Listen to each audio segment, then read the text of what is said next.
Welcome to Extraordinary League, an actual play RPG podcast brought to you by Smash Fiction. I'm Dan Mulkerin, your game master. Playing Stitch is Kit Mulkerin. We are Venom. Also, cute and fluffy. Playing Dante Sparta is Liz Logan. I have nothing planned for this. Good. Playing No, I can't. No, wait. Fuck. We're keeping that one. That's a good one. The whole thing, unedited. Playing Sterling Archer is Miles Schneiderman. There'll be water if God wills it. Or at least some scotch, hopefully. Maybe a club soda. I don't know. I'm just thirsty. Playing Luna Lovegood is Megan Bob. I'm enjoying this adventure. It's like having friends. That's so sad. Don't judge my precious baby. She's very awkward. Oh, Hana. Playing Mordin Solus is Colin Mulkerin. Whether you're a scientist or not, you can see that Doc Brown has some crazy thoughts. So forgive me if I'm leery to believe the wild theories of a man who mispronounces gigawatt. But after all we've seen, I suppose I must admit he makes some good points now and again, and I cannot deny that the views that I see here in Nexus City leave me no choice but to say, Great Scott. I cannot believe my eyes. How are there skyscrapers in the skies? Could this be heaven? Or might there only be 11 dimensions of space-time? He's back, Oh my ladies and God. gentlemen. Some scientist you are. Only so many Dr. Horrible songs I can Yeah, use. you're so burning through them, dude. I have to use them sparingly. I can't just do Dr. Horrible all the time. It would be the best, but then I'd be out. I mean, unfortunately, there are no other songs in existence, so you'd be shit out of luck once you're done with those. Those are the only ones we have. Previously, you picked up old friend Sterling Archer and new friend Luna Lovegood, and traveled to Nexus City, a metropolis located at the convergence point of dozens of universes. There you met up with your contact, the hacker named Sombra, who told you that the next gem on your list is part of the prize trophy of the Nexus Tournament. Sombra managed to get you into a qualifying match, and now you stand in the ring with Team Zoanthrope, the only thing in your path to entering the tournament. Roll initiative. So can I just say something real quick? You certainly can. So I googled Zoanthrope after the last episode, Sure. and I got like a race don't click from images. I got a race from Warhammer 40k, and that's it. So Okay, I have no good. idea what this shit is. What is this from? Awesome. This is from the fighting game Bloody Roar. Yeah, if you type in Zoanthrope and Bloody Roar, you'll find it more easily. Or you just type in Bloody Roar, Yeah, and then you'll just get that's the true. characters. Why bother? I forgot how to roll initiative. It's okay. Miles did it for the first probably 8 episodes. Take your D10, I was gonna say, what do I do? and you need to find your modifier for your, the I, whatever the fuck that is. Oh, it's +3. There you go, D10 plus 3.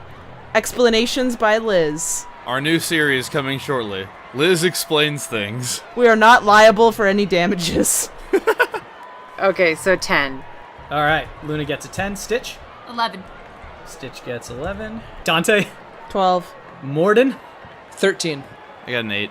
To remind you guys of the scene, you are all standing in a ring surrounded by an audience, and facing you are the 5 members of Team Zoanthrope, which are, to recap, there's the young woman wearing a white and blue jacket and miniskirt. This is Alice. There's a young man wearing a sleeveless dark blue shirt, dark blue pants, and a flowing red scarf. This is Bakuryu. There's a man wearing glasses and a green robe. This is Long. A young woman wearing blue and white shorts and a blue and white jacket so large that the ends of the sleeves hang loosely off of her arms. This is Uriko. And a young-looking man wearing black shorts and a white t-shirt over a black long-sleeve shirt with a flame design on the arms. This is Yugo. And we are at the top of the list with Mordin. Mordin, it is your turn. Okay. Bunch of more or less interchangeable enemies. Where are we standing? How big is the ring? How close are we to them? How spread apart are they? All that kind of thing. The ring is basically split down the middle at the moment. So Team Ohana is on one side of the ring, Team Zoanthrope is on the other side. This ring is of the same shape and design look of your standard like pro wrestling ring, but it's a little bit larger to accommodate having large teams in them at the same time. Do we have to kill them? No. Oh, God. Kinetic dampeners have been engaged, so all of your attacks will be non-lethal. You have to merely incapacitate them. I guess I'll start off with an attack that's good to use as an opener when it hits, which is Incinerate, which now hits an entire area because I upgraded it. Ooh. Outstanding. With that, I will say that you can target 3 of them. Okay. Which 3 would you like to target? I'll pick the first 3 you listed off. So, Alice, Bakuryu, and Long, I suppose. Okay. So, 74 and Remarkable Yellow. Okay, they're going to try to dodge out of the way. Long manages to actually dodge out of the way. He does like this sort of flying overhead kick that lands him closer to you guys in the center of the ring. However, Alice and Bakuryu are engulfed in flame. That brings us to Dante. It is your turn, sir. Have they changed yet? No, they are in human form. Oh, okay. Am I naked? No, you're topless. Yeah, you are just topless. Okay, But good, it's always good to because check with your character. all good wrestling characters start topless, so I'm already at an advantage. That's a good point. These- It's a good I point. like your logic. Yeah. I'm trying to come up with like counterexamples and I can't. It's flawless. No. Yep. So these people are wearing clothes, so they're at a disadvantage. And since we can't, use fun things to kill them, Dante's got to get a little kinky. So he is going to run up to the closest. I'm going to say, who's not engulfed in flame? Only Alice and Bakuryu got hit by the attack. Long was the one who dodged out of the way. Okay, well, I'm going to go for him. Okay. So I'm going to try to grab, both sides of his vest and, do a cross choke on him. I want to do a cross choke. Nice. Yeah, give me a strength check. This is what you get for wearing clothes. Oh, fuck yeah. Oh, red! Holy shit.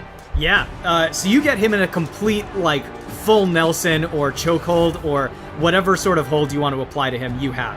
And Pink you can hold. immediately apply your strength as damage to him. Fuck yeah. All right, it is Alice's turn. She's staggering after the incinerate blast engulfed her. And as she's patting herself to put out some of the scorched parts of her clothing, she's suddenly surrounded by this crackling energy, and she seems to suddenly swell and change, and within just the course of a second or two, she has transformed into a humanoid white rabbit. A second later, Terrifying. the same transformation occurs with Bakuryu. However, instead of transforming into a rabbit, he transforms into a humanoid mole. Stitch, it is your turn. Yeah, we're up against Team Rodin, you guys. They're all vermin. They're all vermin. I wonder which one of them is going to turn into a cockroach next. I'll bet it's the girl with the long sleeves. I should say, by the way, the crowd is loving this whole transformation thing. They are up on their feet, waving signs around. They have hastily written on the signs over whatever they had said before to express their enthusiasm for What? Team Zoanthrope, so... Shirtless Dante hasn't done it for him yet? What the fuck? Mordin wishes he has that holographic projector still so he could turn himself into a pretty lady wearing a dress. That's But true. no. Oh, now that... We could have a Romeo and Juliet story going on while we do this too. So are they still sort of grouped up? They've started to break up a little bit. So Bakuryu and Alice are kind of standing together. Long is in the center of the ring, although he's currently being choked out by Dante. And then Uriko and Yugo are on the other corner of the ring. Stitch is going to pull out, let's see, 8 ladles? Ladles? Battle Oh, ladles shit. from his bandolier. He's holding each between 2 fingers. And he's going to throw them out at Team Vermin in a fan shape. Okay, so are you trying to hit both of them? Yeah. Okay. Like you said, they're close enough together. Yeah, okay, so this is a throwing blunt attack, so I believe, yeah, that'll be agility. So make 2 agility checks, both at -2. Okay. Let's see. One is a white, the other is a yellow. So you have hit Bakuryu full on Good, that's the one I wanted. with a fan of ladles flung from your tiny arms. That is a hit. Can that be And a new that brings artifact us- in D&D? The fan of ladles? The fan of ladles. I mean, we're all fans of ladles. Oh. I was Very trying to good. make that same joke work, but you beat me to it. She rolled higher on her pun initiative. Okay, it is Long's turn. He is currently struggling with Dante in the center of the ring. He's going to try to reverse the hold, or at least break out of it. Oh, and he does so. Damn it! Dante, as you're struggling with him, he suddenly basically forces you over near the ring ropes, and he runs up them and sort of ends up doing a flip over your head, and so it comes down with you in this sort of like bridge shape with your feet on the floor, and he's now choking you out. He deals 20 damage to you. This is getting kinky. It is Luna's turn. I am going to cast, which is the spell that makes people hover there helplessly. Oh, Levicorpus. I'm gonna do that. I want to watch. Does the mole have really big claws? Yes, so the humanoid mole does have several inch-long claws sticking out of his very large hands. Oh, definitely I want him to be hovering then. Yeah, make your psyche check. Green. Excellent. You point your wand, say the spell, the end of your wand lights up momentarily, and suddenly Bakuryu is lifted off of his feet, suspended just above the mat. His feet kick wildly, trying to put his feet back on the ground, to no avail. He is helplessly suspended. And that brings us to Archer. I'm gonna just kind of walk up to the rabbit. Hi, Sterling Archer, world's greatest secret agent. Look, I don't know if you're like your chief rabbit told you to stay here and defend the run or whatever, but you were like way hotter, like as the girl with the miniskirt, and maybe you should like, because otherwise I might have to, I don't know, shoot you. She looks at you with her little rabbit eyes and says, "Hentai!" and like is sort of beginning to jump at you. Oh god, I guess there really is terrible evil in the world. Alright, I'm gonna shoot at her reluctantly. So yeah, Dan, we also need to determine how much Ka I have right now, I believe. You get to roll that at the beginning of every session. I believe it's a D4. Miles, I think you forgot the Irma at the end of that word when you said it. You like mispronounced that word. Nope. Not a bit of it, sir. Alright, I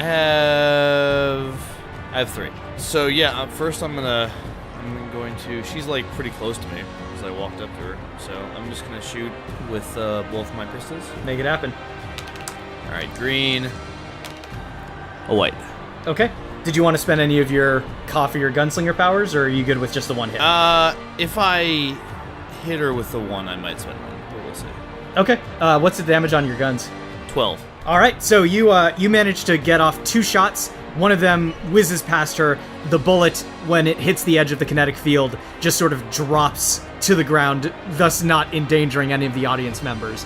The one bullet, though, does find home, and although it doesn't deal the same amount of actual internal, terrible, potentially fatal damage that a normal bullet would have, you can tell that she still feels it. Alright, well, I'll go ahead and spend a Ka to add my agility score to the damage. Okay. Just so you know, you have to declare that before you take the shot, but this time, because you didn't know, I'll just go ahead and let that slide this time. So what's your agility score? Incredible, so 40. And you have taken out Alice the rabbit. Mordin lets out an impressive marksmanship. Thank you. I was definitely trying to do that. Well, your impressive marksmanship has not gone unnoticed by the other team either, because Uriko is screaming at you to get away from her friend as she leaps across the ring at you. Okay, hey, look, I mean, we can talk about all 3, but I'm not, like, we have to establish some ground rules. Well, it doesn't look like she's in the mood for talking, aside from the screaming that she's doing at the moment. Oh, she's absolutely not old enough. No one's old enough. Mid-leap, Uriko sort of turns and begins to pinwheel, sending both of her feet spinning at you. You are going to be hit, but you can attempt to make a dodge or block roll. I will dodge that. Go for it. So that is a yellow. Yeah, you managed to dodge out of the way of her spinning air kick. However, Yugo is not letting you by that easily, and he comes flying at you with an uppercut. He rolled a yellow, so you can try to dodge, which would potentially reduce his yellow result to a green, or you could try to block, which would potentially give you some body armor against his incoming attack. I personally prefer dodging, because if you're really lucky, you can, keep characters from hitting you altogether. But if you're super, super strong, sometimes it's I'm not, is the thing. But on this attack, there's no way to avoid the damage. And is there a difference between a yellow and a green? Probably not, right? I'll block it. Okay, cool. So roll your strength. All right, and I'll go ahead and spend a little karma on this. How about that? All right, I'll spend 16 karma to get that result to a green. Okay, so you get feeble body armor, so you managed to block 2 points. Hey, that works. All right, so Yugo actually manages to hit you twice. Basically, these guys will hit multiple times based on how well they roll. So he manages to uppercut you and then leaps in the air and does sort of an axe kick on you, sending you back down into the mat. All right. So you get hit twice. Each hit does 20. You have feeble body armor against each, so that means you end up taking a total of 36 damage. Oh man. Okay, definitely better to dodge. So I'm guessing the better the color, the more hits they land. That is correct. Yeah. Mordin, it is So back now to we you know. at the top. I'm sorry, Miles, for leading you astray. Colin, I hate you, and you suck. And your advice is terrible. Ordinarily, there's no difference between a green and a yellow in most attacks. I'm in my defense. I'm joking, buddy. All right. Also, you're allowed to hate me. All right. So I don't hate you, Colin. It's a good I thing like- he's got I permission like now. you more than any of these assholes. No, I'm just kidding. Oh, wow. How quickly this family fell apart. Some Ohana. Ohana means nobody gets left behind unless you really hate them. Then it's okay. Mordin's not a big fan of these people punching. He's more of a kind of a long distance sort of person. Is there like a big old jumbotron hanging down from the ceiling? Oh yeah, absolutely. Okay, could I make a portal on the ground and then make a portal on the ceiling and fall and land on the little jumbotron so I can be up in the air and be sniping people and not have to enter into melee combat? Yeah, absolutely you can do that. Cool. I'll even say it's a large enough target and you don't have anyone on you. You can do that essentially like as part of your action and still act at the end of it. Oh, cool. Oh, that brings up such a great point. Dan, I meant to ask, is there, like, what is the rule of winning? Like, does everyone on the enemy team have to be knocked out, or are there any special rules, like you can't be outside of the ring for a certain amount of time? The one rule is just if your opponent is incapable of fighting. So, Okay, so like, you can run around outside the ring like in a lot yeah, of wrestling matches? there's no Okay. ring out in this. Fantastic. But like, if one of you was to say teleport them across the city, there would be no way for them to win unless they could get back. So, I got so you. that would be another potential win condition. So it's an intentionally broad win condition. Okay, so Mordin, you are now on top of the jumbotron. Yeah, I'm considering moving the portal on the ceiling to off to the side next to the jumbotron so that if someone tries to follow me through the portal, they're gonna fall and just Okay. fall a really Sure. long distance. But I don't know if that's worth my turn, and people might not fall for it. I'm gonna do that. I'm gonna move the portal slightly off so that it's actually not lined up with the jumbotron. So that if anybody tries to follow me through, then they're gonna just fall a really, really long distance. Yep, that would be your turn. So you are Okay, now that's cool. atop the jumbotron with a secret trap left behind Yes. you. Dante, you are currently being grappled by Long, who has you in a very uncomfortable position. As he's moving you Trying around, to though. screw you in a very uncomfortable place. Yes. Oh, like the back of a Volkswagen, or? As he's moving you around the ring, though, if you guys remember from last time, Stitch, as part of his opening, ended up breaking through the canvas of the ring. And Dante, you, from your unique vantage point, you can now kind of see through that hole, and you see that there's actually a stack of all sorts of crap under the ring. There's like a bunch of folding chairs, there's some folding tables, there's like some kendo sticks, there's baseball bats, there's all sorts of just random, like improvised weapons intentionally stacked just under the ring. It is your turn. Ooh, it's like candy. Do I have to break free of the grapple? I mean, you can break free of the grapple if you want to. It kind of depends on like what you're wanting to do afterwards. Yeah, I want to break free of the grapple. Yeah, so give me a strength check. 65. It's a green. That's a green? Okay. Yeah, so you struggle, but unfortunately, Long twists along with your gyrations, I guess. Oh man, That makes sense. So many fanfics are now beginning to be typed. I can hear it. Yep, and you fail to fully escape his grab as the two of you are struggling on the mat. It is Bakuryu's turn, and he's still floating. Bakuryu is going to take off his scarf and try to, like, lasso the ring ropes to try to pull himself over to ground he can actually stand on. What the fuck? That's my move. But he misses, and he does not manage to tie himself onto a solid object. Stitch, it is your turn. Is anyone still grouped up?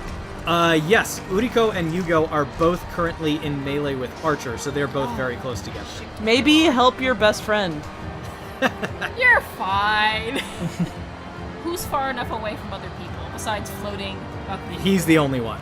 Okay. Everyone else is in melee with someone else. Ow! Ow! Ow! All right, I'll come save you. Ow! That hurts. Can I web Long? Yes. All right, I'm gonna try to do that. Yeah, make an agility check. And just so you know, I want to keep the webbing. I want the webbing to stay attached to my arm. Gotcha. Yeah, make an agility check. That is a red. Nice. He is sufficiently webbed. Is your goal to incapacitate him, or is your goal to, like, have a tether to him? Like, I was thinking, like, completely tied up. Okay. I mean, I got a good enough result, so... Stitch, you throw out a thick glob of black webbing, which expands into a net. It hits Long with a surprising amount of impact, and he's actually thrown to the ground and held beneath the black web. Dante, you are now free. Luna, it is your turn. You did a really good job, Stitch.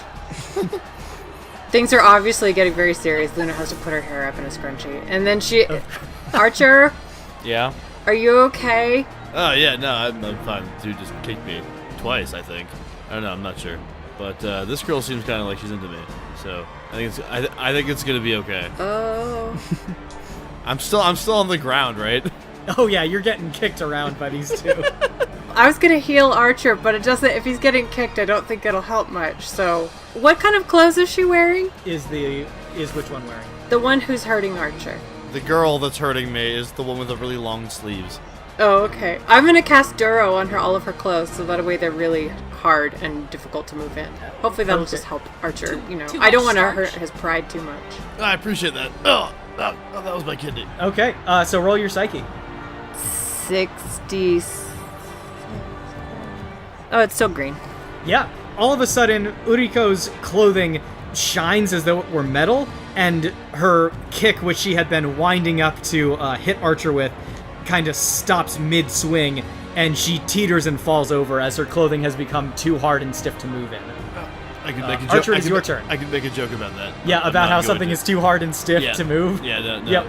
So I'm still on the ground, and this dude is presumably standing over me. Correct. So I'm looking at this picture, and I'm noticing that he just, like, has a lot of calf going on. Sure. In terms of, like, no covering there. So yeah, I haven't done this so far over the course of this game, but I think that of course the poison pen's cap has slipped off for no reason. And it might be time to stab it into this motherfucker's leg, because he just hit me in the face. Yeah, go for it. So what should I roll for this, then? That's a fighting check. Okay. That's a green. Yep, you managed to stick that pen right in his leg. Oh, man. So Yugo drops to the mat and is out. Oh, wow. Good job, Archer. That was impressive. Uriko is very unhappy with this turn of events as she's lying on the ground.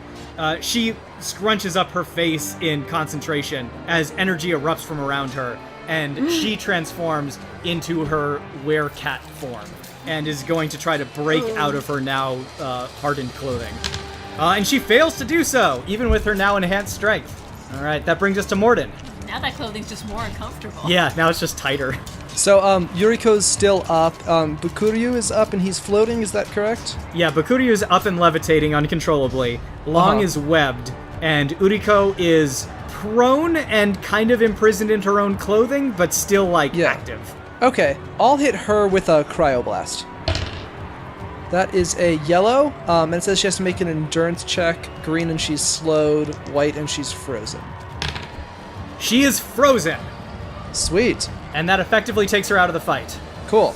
All right, that just leaves us with the floating Bakuryu and the webbed Long. And I will say right now, if you guys can take out Bakuryu, and Long isn't able to get out of the webbing beforehand, that will win you guys the fight.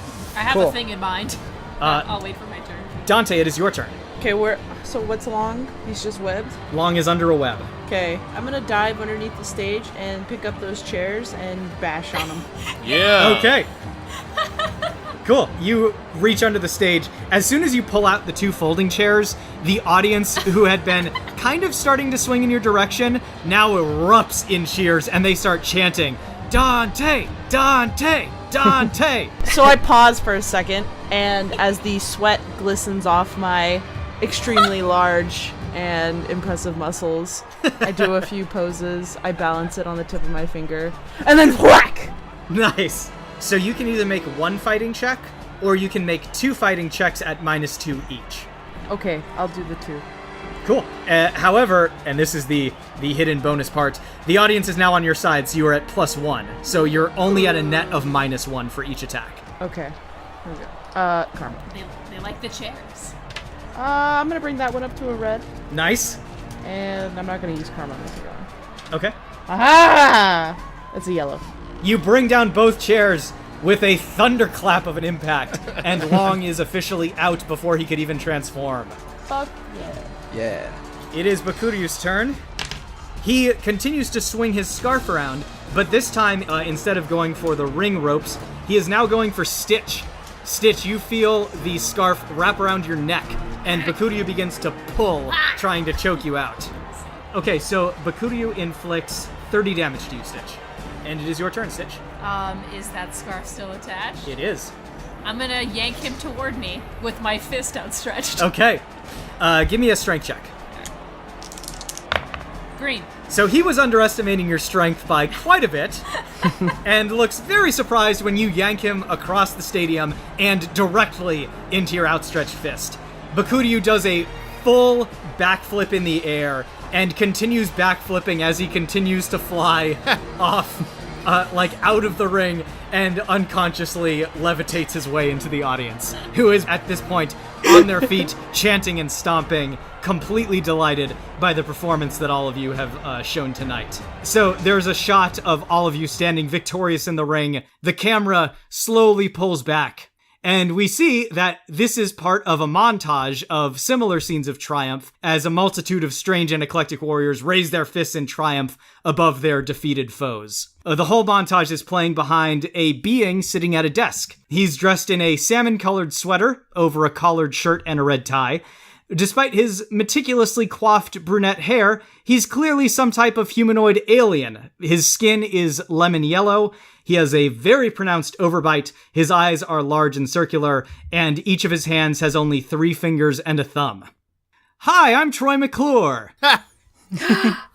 You might remember me from such television shows as Diagnosis Murder and Saw, the animated series. But today, I'm taking on my greatest role to date, the host of Tournament Talk.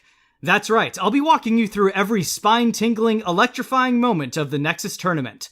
The qualifying matches are over, as many of you know. Over 100,000 of you attended these matches in person across every district of Nexus City. And let me tell you, those districts really came out in force. We've seen some truly incredible displays of athleticism and showmanship over the last few days, and love them or hate them, we now have our final lineup of tournament groups, and we have been hearing from all of you on social media about just how excited all of you are with the warriors we're going to be seeing going head-to-head. One moment in particular has gone viral.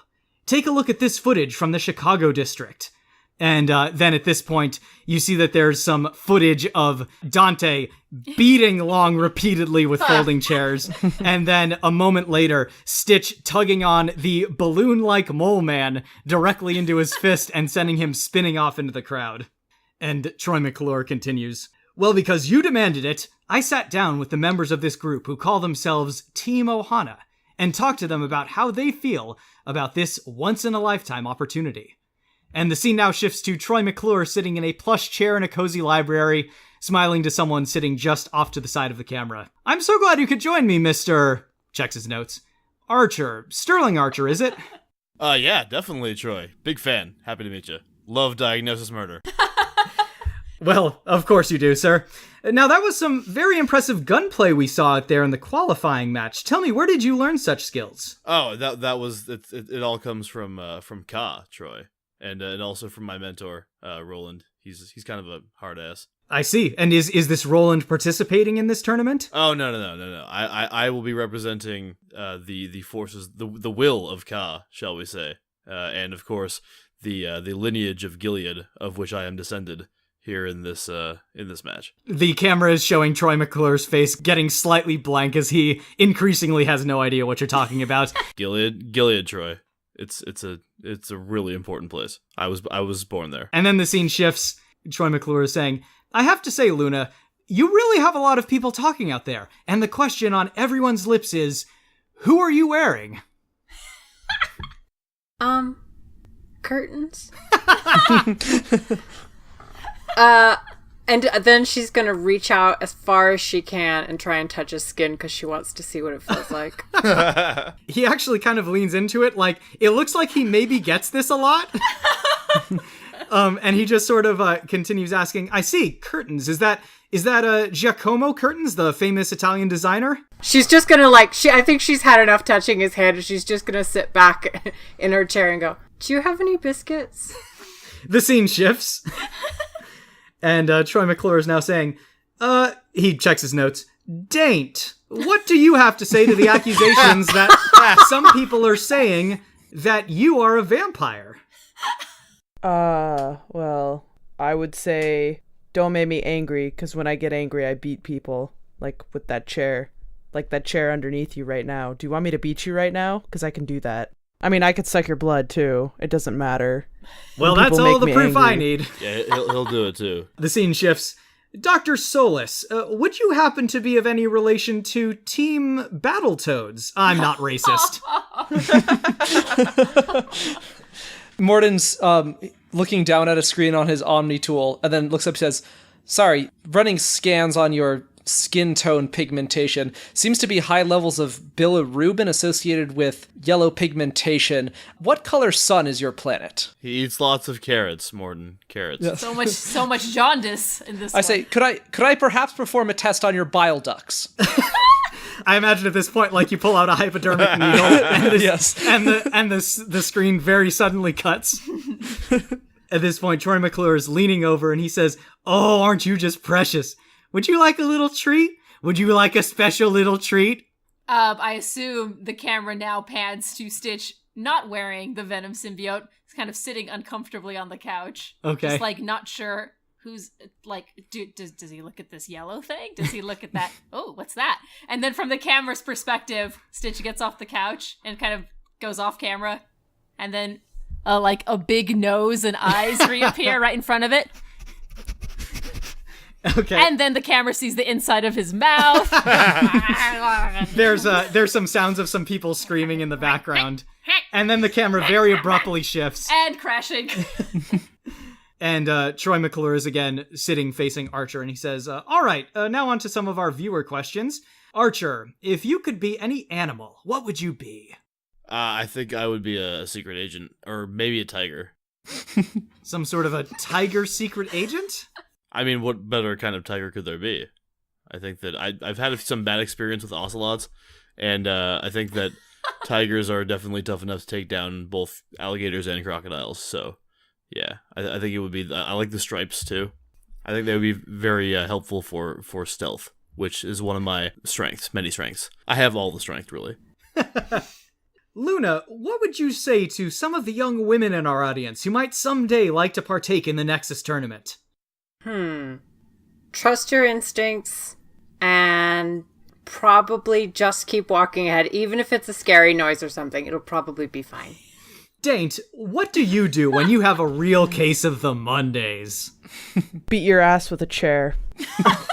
And rip off your pink sweatshirt and shove it down your fucking mouth! I prefer yoga. So, Dr. Solus, some people have been saying they've picked up on some romantic tension between you and Daint. Any comments on that? Mordin uses neural shock on himself. And passes out. And then I'm going to say for the last shot, it's of a camera obviously lying on its side with a big crack running down the center of the lens. And we see that Stitch is currently wrestling with the boom mic operator, trying to grab the end of the boom mic. He jumps and grabs it and then rips the whole fuzzy bit off and just ingests it. Okay. And it's disgusting. Blah! So as Stitch begins to vomit on camera, the camera now zooms out, and we see that the interview segment is being shown on one of the several large flat-screen TVs in your swanky new penthouse apartment in Nexus City. What are you all up to now, and what have you been up to in the last couple of days since the end of your qualifying match? I think Mordin's looking up every once in a while, but he's actually spending more time on a computer here, trying to look up information on the other competitors. And so he's kind of researching them and looking up occasionally. Mordin is the kind of person who when there's something that's worth his time, he'll like spend pretty much every waking moment working on it and thinking about it. And attempting to win this tournament is a problem that's basically he finds worthy of his whole brain. So he's just spending a lot of time, just working on it and trying to get every edge they can. So yeah, Mordin, you've been spending the last couple of days doing some research on Nexus City's version of the internet. There's a lot of different teams that have been admitted into the actual tournament itself. So gathering information on these guys would be pretty difficult if, you didn't have a photographic memory. So you're trying to absorb as much information as you can. It's made a little bit more difficult by the fact that apparently by the rules of the tournament, matches are entirely randomized immediately before they happen. So it's not like you can, anticipate what match you're going to be going into. It's all going to be basically on the fly. But you are able to absorb some of the information about potential competitors down the road. Mm-hmm. Is this building that we're in just a massive, swanky apartment complex? Essentially, yes. Is there an adjacent apartment? You guys have the entire floor. Bottom's adjacent. And yes, there are apartments above and below you. Oh, also one other thing that you guys have discovered is that in addition to all of the living spaces here, your penthouse includes a garage, which has 8 different vehicles, including 2 motorcycles. And it also has its own private car elevator, which goes directly down to street level. Oh, shit. It's like them fucking stupid Chevy commercials. Yes, exactly. But yes, in answer to your question, there are neighbors above and below you. Stitch is gonna go exploring. Okay. What have you been doing? Me too, please. Yeah. Oh, let's do this. Let's go trick or treating for those. I wanna go trick or treating for those little shampoo bottles. It's not a hotel. You're just stealing your neighbor's shampoo. I'll dress up as a vampire. Let's do it. Okay, so obviously Dante... The Dainton Stitch show. So obviously, Dante, God. you're wearing Dracula's cape for this. Yes. So describe to me what this looks like when you guys go to infiltrate your neighbor's apartment. Remember, the way you get into one of these penthouse apartments is you need a key card, and that the key card takes you directly to your apartment. So there's no, exterior door. Well, that's what I did to the ceiling. Okay. Oh, no response. Boosh! Room service! Room service! Housekeeping! I'm gonna roll to see if the neighbors are home. The neighbors are not home. Oh, so you guys bust your way into a furnished and lived in but currently unoccupied apartment. I will say, however, that as you guys emerge, there is a tiny fluffy dog that runs up to you and begins barking. Oh. I immediately start barking back at it. And moving my cape really big, like it's a mountain lion. Make a psyche check, Dante. Oh, I'm gonna stare the fuck down on this dog. Okay, let's see. Yeah, it's a yellow. The dog lets out a yelp and runs into some dark corner of the penthouse apartment. Yeah!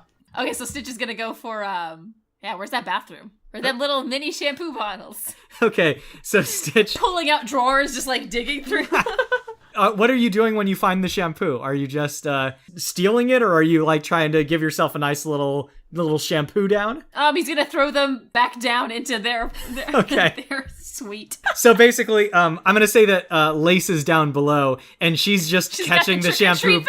Yeah, she's catching the shampoo bottles in this bucket as you guys are raining down the various toiletries in your upstairs neighbor's bathroom.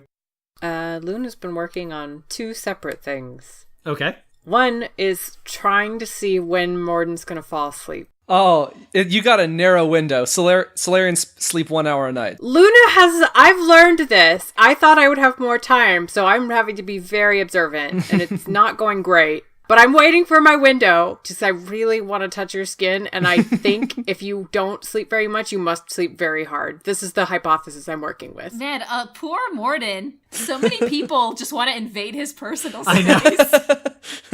She would have asked, but he seemed very standoffish about it. It seemed like it wasn't a topic of conversation that she could broach. And then, also, how high up are we?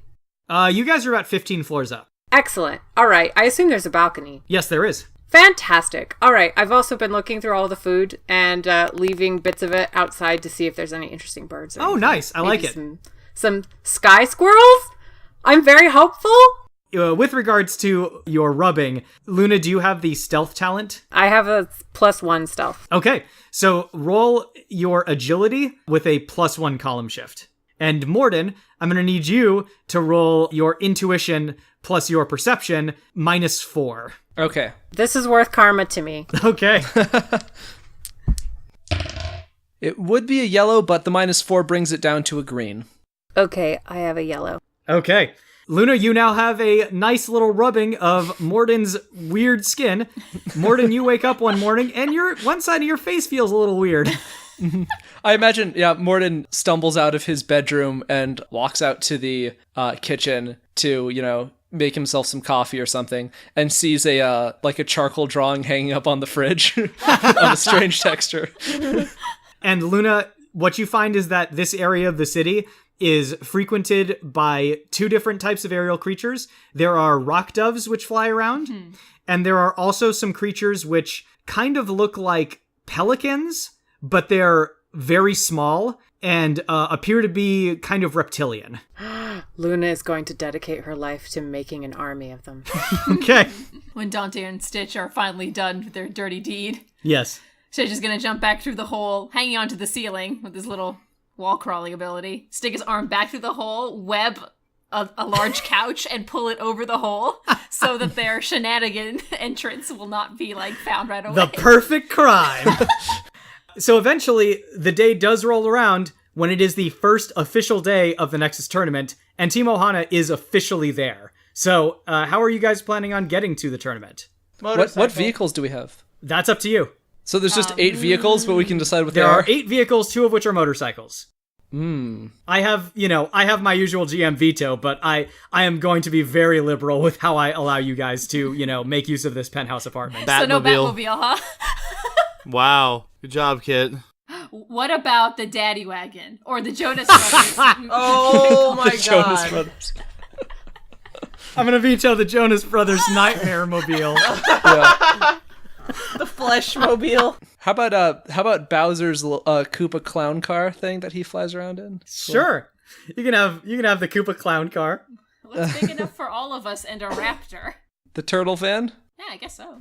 Okay, I just want my motorcycle with my Dracula cape. Yeah, I'm just gonna flapping in the have wind. a sweet ass spy car, and I'll drive that, and complete with gadgets.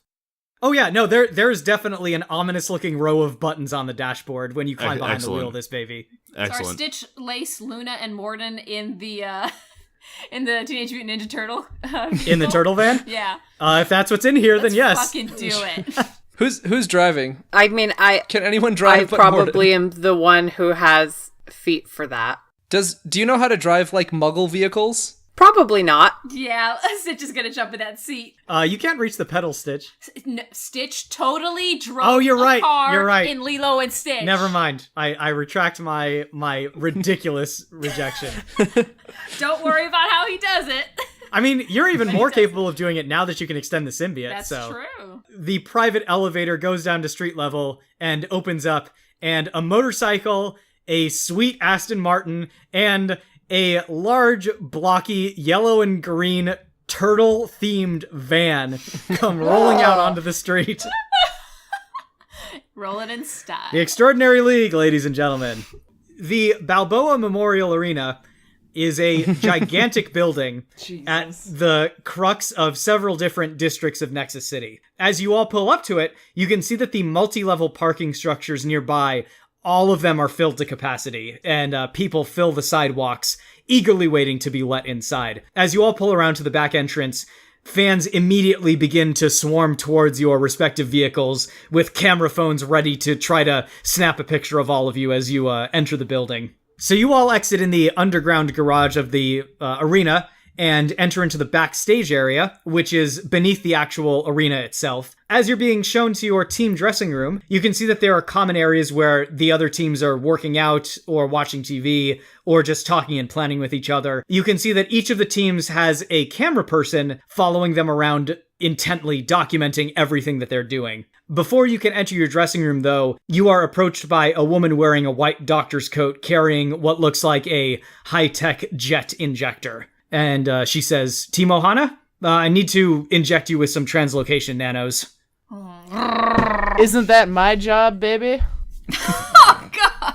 Oh, man. Oh, wait a second. Nanos? Do you really want to call it a nano? I don't know. All of a sudden, Frostmourne takes over, and I just go, like I'm having like a mental break. Her eyes go wide, and she looks to the rest of you for some explanation or reassurance. I say, what's the purpose of these? She says, well, it's standard procedure. Each of the matches is going to take place in a different location, but the locations are chosen at random, and we can't move you there beforehand, so we'll just teleport you there once the location is announced, and then back here once the match is finished. And what's the process for removing these? She says, oh, they'll go away on their own after 2 weeks, right after the tournament finishes. I'm trying to think about so this is pretty much the only way they would have to teleport us, though, right? I don't like the idea that somebody can just teleport us wherever they want, whenever they want. That seems like they kind of have us over a barrel. Mordin, what I will say is that if you want, you can attempt to develop some sort of countermeasure for it. Yeah. To, like, intercept the incoming signal should you wish to. That sounds cool. Okay. Yeah, I guess I'll start working on that, but I'd want it to be that it would probably need to be inside of us first so I could understand it a bit better, right? Yeah, you would need to take a blood sample from someone with the nanos in them. Yeah, so I'll go along with it, I guess, then. Okay. She goes around and injects all of you with the nanos. It's a very quick and painless process. And she looks at Lace and says, "Should I be injecting the this individual?" Good luck. She says, "Well, I'd prefer to keep my hand if that's going to be an issue."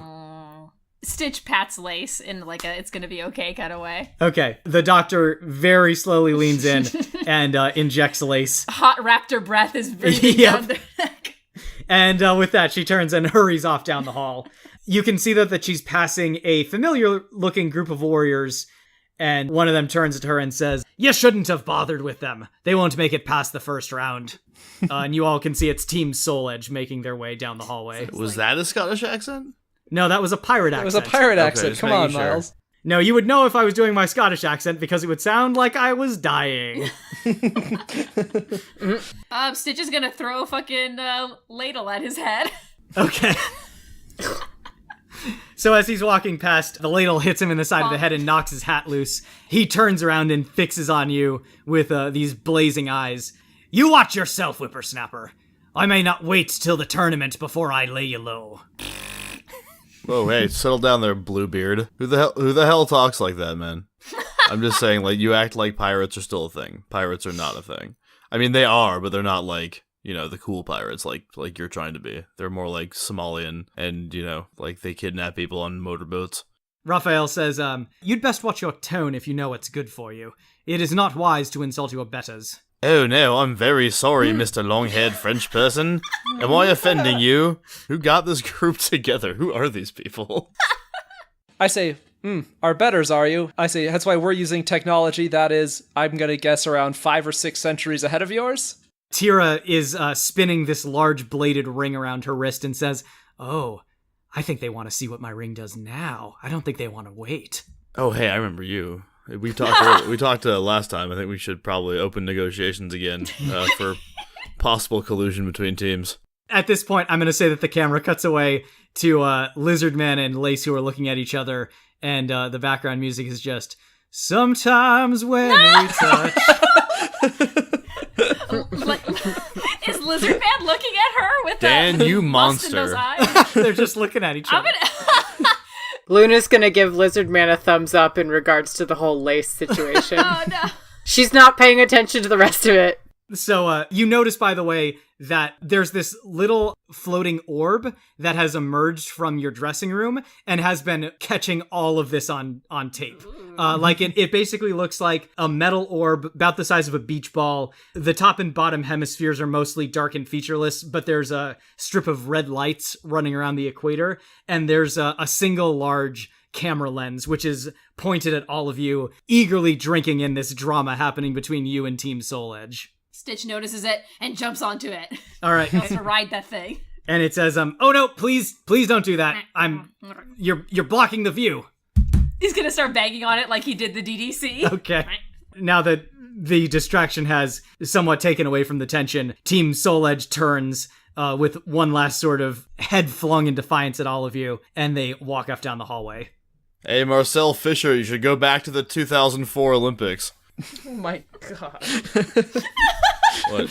Nobody? Bravo, sir. Bravo. He's Swiss. The robot that Stitch is currently on is saying, could please, one of you with hands, please extract your companion from my surface. He's now hanging off the camera, just swinging around. All right. I said he kind of does his own thing. Well, it's very disconcerting, and it's preventing me from getting the good shots that I need. You're in the arena now, man. You should be able to fight your own battles.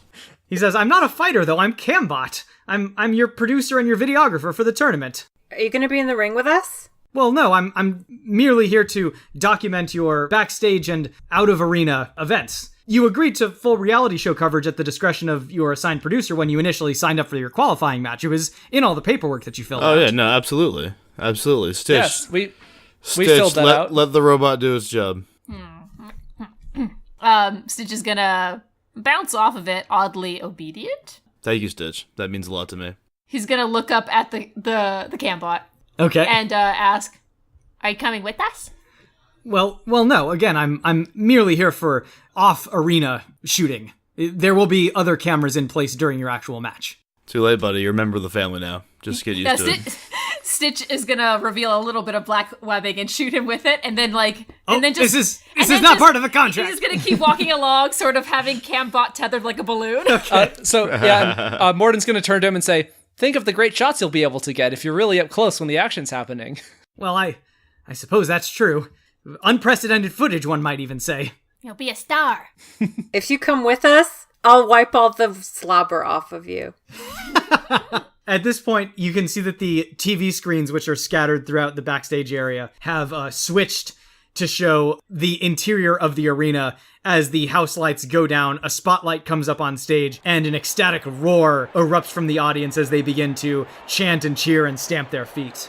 And you guys can all actually hear this roar shaking the floors and the walls from where you guys are standing in the backstage area. Stitch looks so excited, his ears are perked, so happy he gets to, kick ass. Another great world. So the TV screens show the besweatered Troy McClure with a slight band-aid on his head from his last encounter with his interview with all of you guys. He steps out behind a podium in the spotlit area of the stage to thunderous applause, and he says, "Hi, I'm Troy McClure. You might remember me from such films as Operation Time Crime and Baby's Day Out 2, The Reckoning." Oh, time crime! And folks, I can honestly say that I have literally never been more excited in my life than I am to be on stage before you right now. We've seen the footage from the qualifying matches, but here today, hundreds of modern-day gladiators will meet and fight. There will be losers, but more importantly, there will be winners. Who's ready for the greatest show on all the Earths? And the audience responds, of course, with a cacophonous cheer. Stitch is clapping excitedly. All right, time for our first match, which will be... And McClure pushes a button on the podium in front of him. A huge screen behind him comes to life as a series of pictures of the teams flash by in a blur, eventually slowing until they come to a stop, showing a trio of humanoid amphibians. And McClure says, "Team Battletoads versus..." And he pushes another button. Again, countless teams flash by quickly and randomly behind him, eventually coming to display, Team Soul Edge. And by this point, the audience's excitement has built to an electric hum, as McClure says, "And they will be fighting in..." And he hits a third button on the podium, and this time the screen flashes by with brief views of a number of varied locations. Eventually it stops at a shot of a large subterranean cavern. Lights have been strung up along the walls and at various points on the ceiling and floor, illuminating the area in sporadic pools of yellow light. You can see stalactites hanging from the ceiling, stalagmites sprouting from the floor, an uneven and unpredictable terrain, and a small dark pool on the far side of the room. And Troy McClure says, "The Midnight Caves!" To a chorus of cheers and oohs from the audience. The screen then changes from a static picture of the caves to a live feed.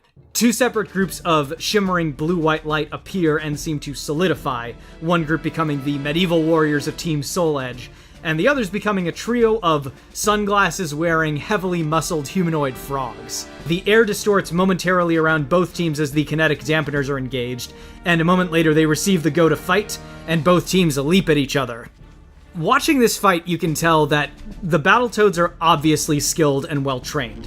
They know that Team Soul Edge has the advantage of numbers, and the Toads are trying to overcome this by quickly taking out their opponents before Team Soul Edge has a chance to turtle up and use their numbers against them. Unfortunately for them, Team Soul Edge is obviously quite experienced themselves and don't let the Battletoads' wild and aggressive approach panic them. At one point, the Battletoads gang up on Astaroth, getting within the giant warrior's reach and landing a series of punches and kicks, and then leaping away before Astaroth can bring his huge but slow axe around in a counterattack. Before they can topple Astaroth, however, Team Soul Edge swarms up from behind them, cutting off their escape route, and they lock them into a pincher attack until all 3 Toads lie unconscious on the ground. Thanks to the kinetic dampeners, none of the blows they took are fatal, but it's clear that they'll be out for some time.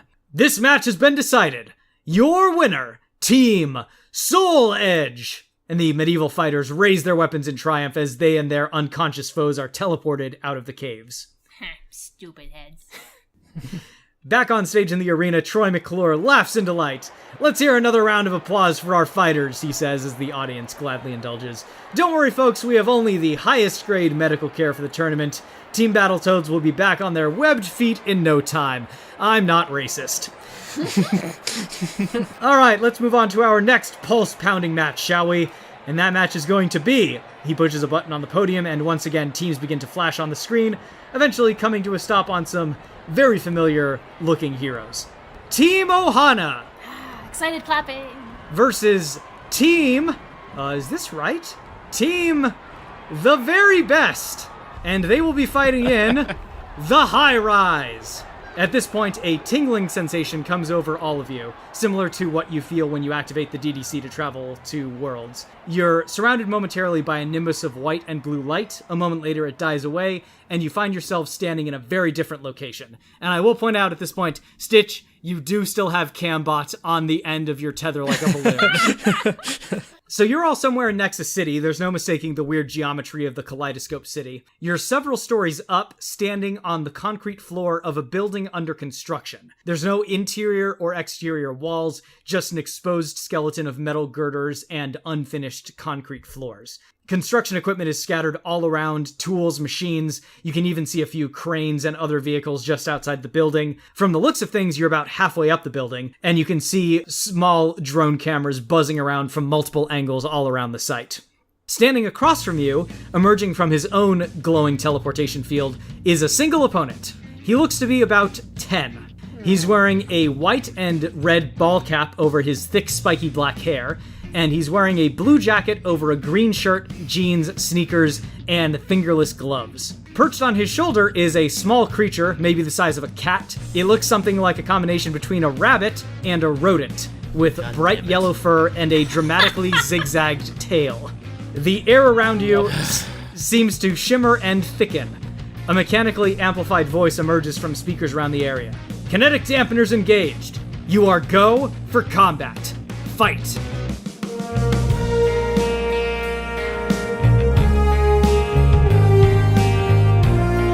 Extraordinary League is produced by Dan Mulkerin, with logo designed by Colin Mulkerin. Special thanks to Kevin McLeod at Incompetech.com for our theme song, Motherload, and to TabletopAudio.com for our background music and ambient sound effects. You can find us on Twitter at SmashFic Podcast and search for the Smash Fiction Podcast on Facebook, Tumblr, and YouTube. Subscribe on iTunes or your podcatcher of choice, and if you leave us a good review, we shall become more powerful than you can possibly imagine.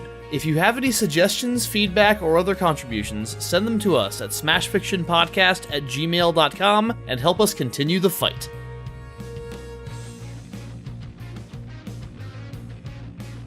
Are you asking for help? Well, I did not sign up for sexy times with this guy, so... I don't know, Stitch is so used to Dante trying to get action, he probably wouldn't even understand that something bad is happening. Yeah, in fact, he probably tried to intervene a few times in Westeros, and Dante was very upset. It's like when a dog sees like it's like two owners trying to get a little intimate. It's like, no, stop hurting each other. Yeah. Mommy and Dad, why are you hurting each other?